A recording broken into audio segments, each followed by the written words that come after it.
Shaampiyoonaan waldorgommii ispoortii guutuu godina Gujii lixaatti eegaleera. Shaampiyooniin waldorgommii guutuu godinichaa aanaalee godinichaa sagalii fi bulchiinsa magaalaa tokkoon gosoota ispoortii garaagaraatiin gaggeeffama jedhame. Waldorgommiin shaampiyoonaa guutuu godina Gujii lixaa tapha bulchiinsa magaalaa Bulee Horaa fi aanaa Galaanaa gidduutti taasifameen taphni shaampiyoonichaa kan saaqame. Itti aanaan kantiibaan magaalaa Bulee Horaa obbo Gammachuu Gabra Maariyaam keessummoota shaampiyoonii godinicha garaagaraatti dhufaniin baga nagaan dhuftan jedhanii milkaa'ina ispoortichaatiif kamtumsaan ta'uu dubbataniiru.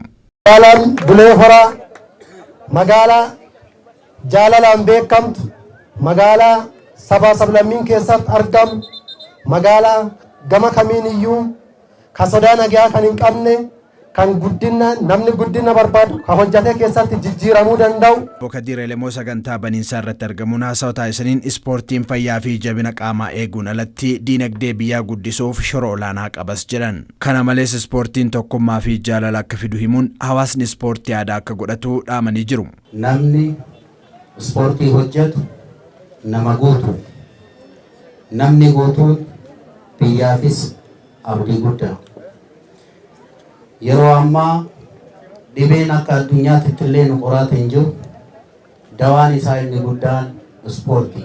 Itti gaafatamtuu waajjira ispoortii godina Gujii lixaa addee Kibbee Nugusee kaayyoon shaampiyoonii waldorgommii kanaa ispoortistoota ciccimoo fi ga'umsa qaban adda baasuun horachuuf ta'us himani. Waldorgommii guutuu godinaa marsa shanaffaaf gaggeeffamu kun erga godinni Gujii lixaa hundaa'ee kaasee taphni kun gaggeeffamaa jiraachuun isaa beekamaadha.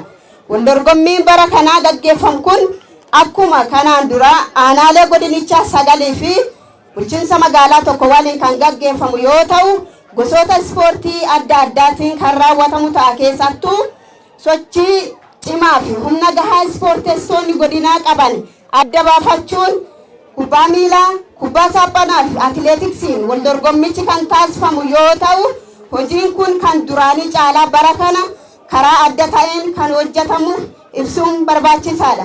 Shaampiyooniin waldorgommii ispoortii gaggeeffamu kun torbee tokkoof kan ture yoo ta'u godinichaatti marsaa shanaffaaf gaggeeffamaa jiras jedhameera. Gabaasni kun kan waajjira dhimmoota kominikeeshinii mootummaa godina Gujii lixaati.